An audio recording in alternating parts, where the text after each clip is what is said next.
Hi, I'm Matt Song, and today I wanted to talk a little bit about parliamentary debate.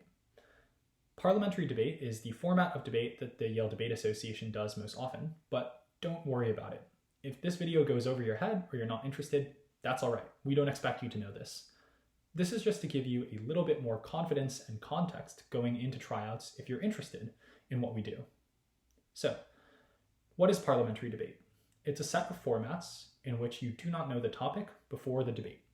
So you cannot perform research, and it's not based on evidence. It's based on logical reasoning and your explanation of why certain phenomena might be true.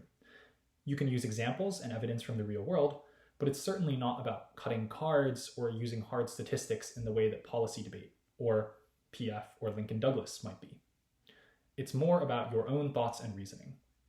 So, I want to walk you through a very quick example of the components of a speech and what that might look like in a particular debate. So let's say that the topic or motion is "this house would ban zoos," and that you're on the opposition or negative side.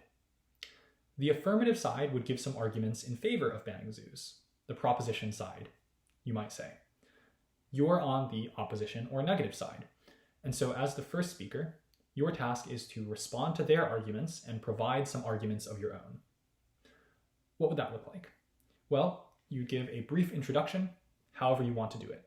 It's not about introducing yourself, it's about introducing your arguments and your ideas, whether you want to use an example, respond to something that they said rhetorically, or anything else, up to you. An introduction isn't necessary, nor is it a strict guideline. It's just something that some people like to do. Then, people often choose to respond to the other side's arguments first. So, what you'll do is briefly mention what their argument is. The judge will already know the argument, so you don't need to give a full re-explanation of their argument.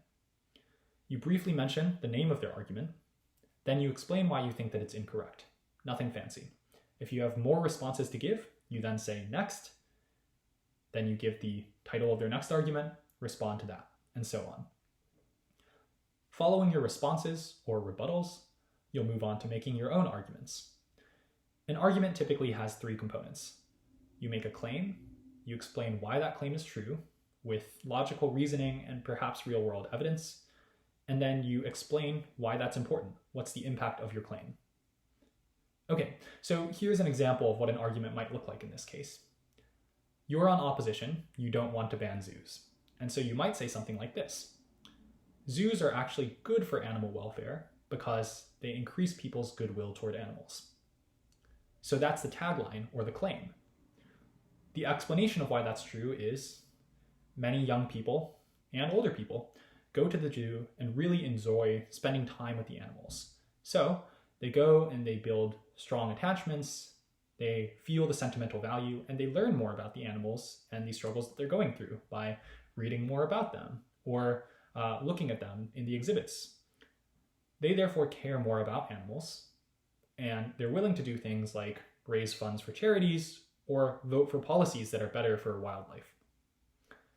The implication then is animal wildlife charities and policies are more likely to succeed and animals are better off.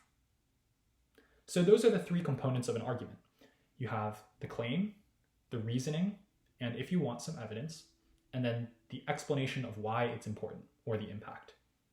That's all that you need to do for an argument. It's nothing super fancy. Typically, speeches will have 2 or 3 arguments, though don't be stressed about how many you have. It's more about the quality. After you give your introduction, your responses, and your arguments, you might choose to have a conclusion, or you might just choose to end it there. Again, don't worry too much about parliamentary debate. It's just about showing how you think. It's about being conversational and persuading other people with your existing knowledge. You'll be great. Good luck in tryouts, and we hope to see you soon.